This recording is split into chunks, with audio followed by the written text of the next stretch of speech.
What is up? I'm going to tie a Sam's One bug. It is a nice pattern that I learned from Wade Blevins here in North Alabama. His dad came up with it, Craig E. Blevins. He went by Sam. This is the bug right here, and this is money. Now, there are different ways to tie it. This is not 100% textbook the way that Wade would tie it. He would put some yellow marabou back here, and he may or may not put the dots on the side, and he may or may not use the same indicator. But the body and the idea behind it is still the same. So let's go ahead and get started. The hook that I'm going to use for this particular bug is going to be a size 6.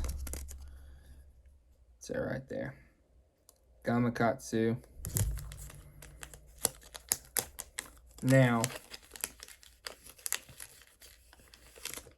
the only downside, there's an upside and a downside to this hook. The upside is there's a large hook gap, okay? So you're not gonna miss as many hook sets. But the downside is to it, this bug fishes better with a nymph style hook. A nice little bend right here in the front. You could probably bend it yourself if you wanted to. Or you can just leave this hook a straight shank, but you can find some mustad hooks that work fairly well also. So we're going to start first. Going to use some red thread. Okay, you'll need that. You need some orange marabou. Okay, orange crystal flash,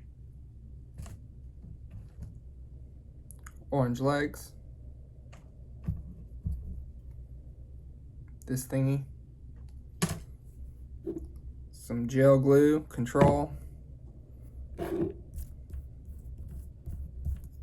I prefer using one of these deer hair blades, these thin razor blades, to cut the actual foam with. Okay, and you got to poke some holes in it. So with that being said, let's go ahead and get started. Okay, so go ahead and put your thread base down.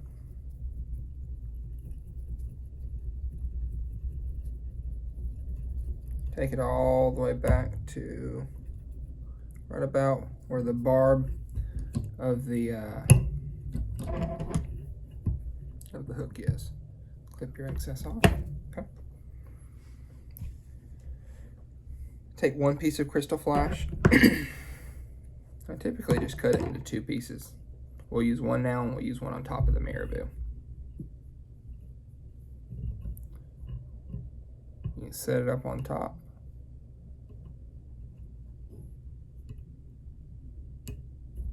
Okay. You can trim it to your desired length now or later. Doesn't really make a difference. I do like it, personally, to be kind of set up like that on either side. Which it'll change a little bit once you put the marabou on.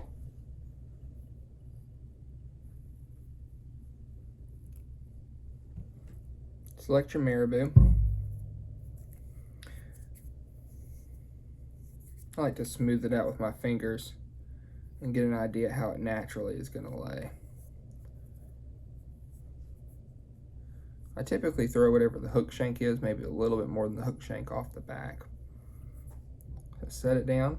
You want it to be kind of flat on the top and the bottom. Set down, grab and pinch with your backhand. You're going to take 2 loose wraps, and you're just going to let your thread hang. Push your finger down on it, kind of manipulate it. You can correct the materials however you want before you lock them down.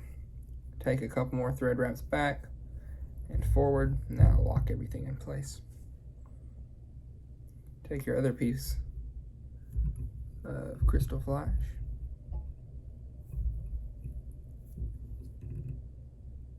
set it down top, and lock it in. Okay. Take your thread back up a few towards the front, trim off your excess, and just cover that up.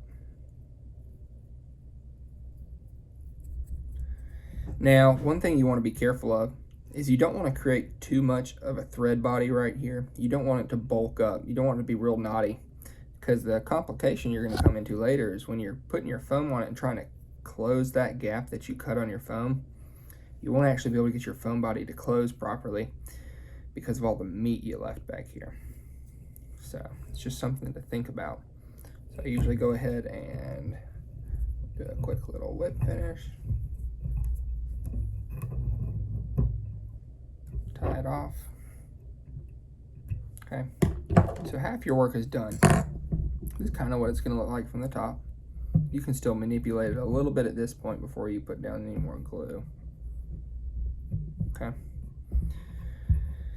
I like using this as well. It makes lots of jobs a little easier. It's not too much excess or too much waste. I'm going to get all that done. So, your foam body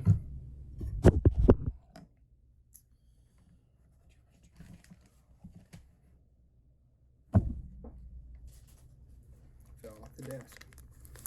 This is what I use right here. Works just fine. It's probably the most important part, and I didn't give that part of the recipe at the beginning. Take your foam. Look at the length of your body here. And where I start my cut, it's going to be right there. Right about that barb of the hook right there. So go ahead and make a mark with my fingernail. Use this blade. Just cut a diagonal back towards the back. Okay, just like that. We're just fine. I like to hold it like this, set my blade down into it, push towards the front, tip it down, and then draw it to the back. I want it to be cut halfway through the foam on the front and 3/4 of the way on the back in order to really hide that thread body.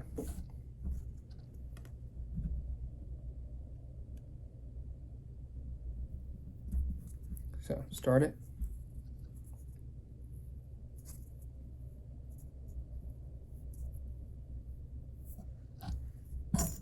Okay, so now we're here. All that glue is dried. Flip it upside down if you have a rotary. If not, just turn it around. Dampen your fingers or moisten them. Get that marabou kind of out of the way so you can control it. Take your foam body, push it on.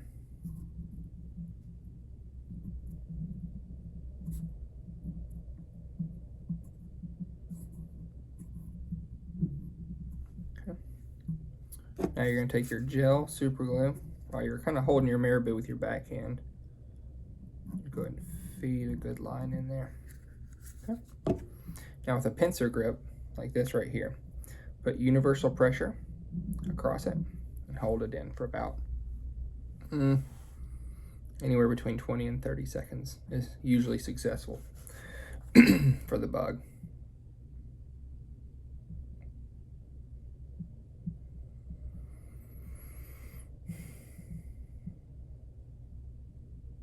Okay, and what you're going to do next is you're actually going to use a piece of sticker backing because the glue won't stick to it.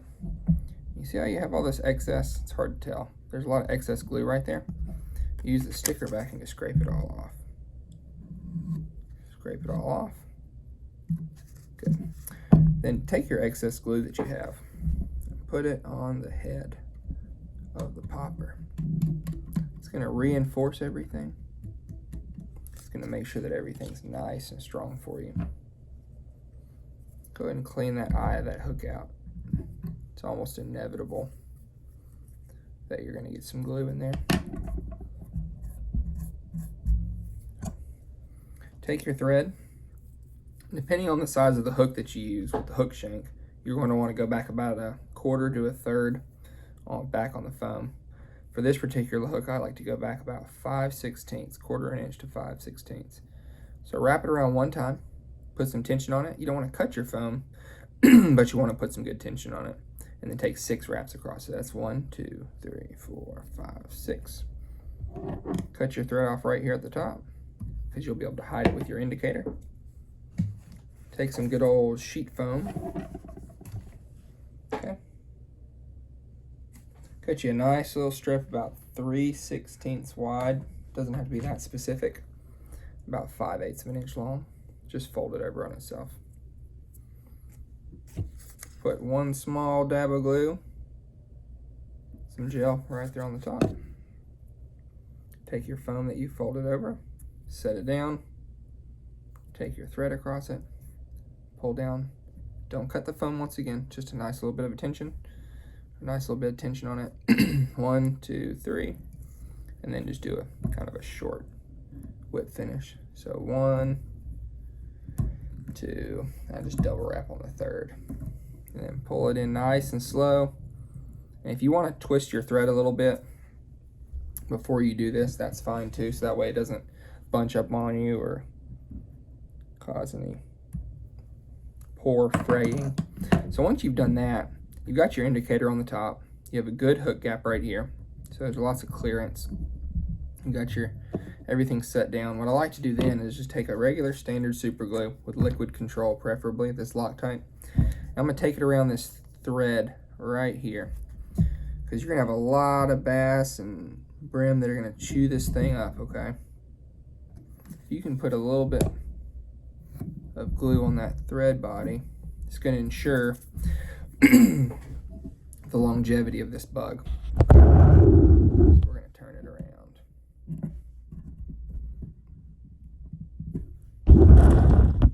Okay, so we're all set up right there. Now when you put your legs in, you want to be conscious of the pattern that you're going to put them in. They're going to be an X, but you don't want to put an X. It's too front and back like this, because what happens is the legs get caught back here and they get stuck in your hook gap a lot. Then you have a lot of foul casts. It doesn't look natural when it's on the water. So I like to put a little bit more of a broader X, okay, more side to side. You want the back of the legs to be higher up than the front legs. So when it sits in the water with the weight of the hook, it's going to sit like this. So you want the legs to be flush on the top of the water. When you pull it in, it'll pop through like that. But the legs, while it's sitting, you can drift it as well like that. So start right here kind of high in the middle or towards the front of the body. Push down low in the front. Kind of high. Push down low in the front. Okay. Go ahead and cut your legs. I usually like to cut the legs a little bit longer. And the reason being, I like to cut the legs a little bit longer than what I need. It's because you can always trim them up later. Which is exactly what I do. So I tie one small knot in the middle. Okay. And when you pull the rubber through, don't pull it through too fast, because it will warp the rubber. Your legs will look pretty wonky.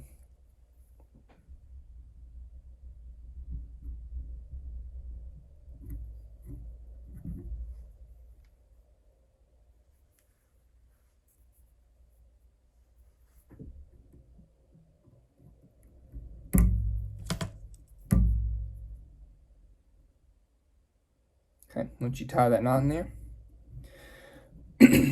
pull your legs up, get your preferred length, clip them off. That's the bug. That is the Sam's 1 bug. Now, at this point, you can color it however you want, okay? Here's one that's all dressed up. These are the traditional markings. They are the ones that I like the most, well, with my added little 3 dots on the side. And this fishes exceptionally well. I've got a number of 18, 19-inch Alabama or spotted bass, wherever you want to call them, on this bug. Here it is. That's it. Well, I hope this video helped you guys out. Hope it's relatively informative, and tight lines.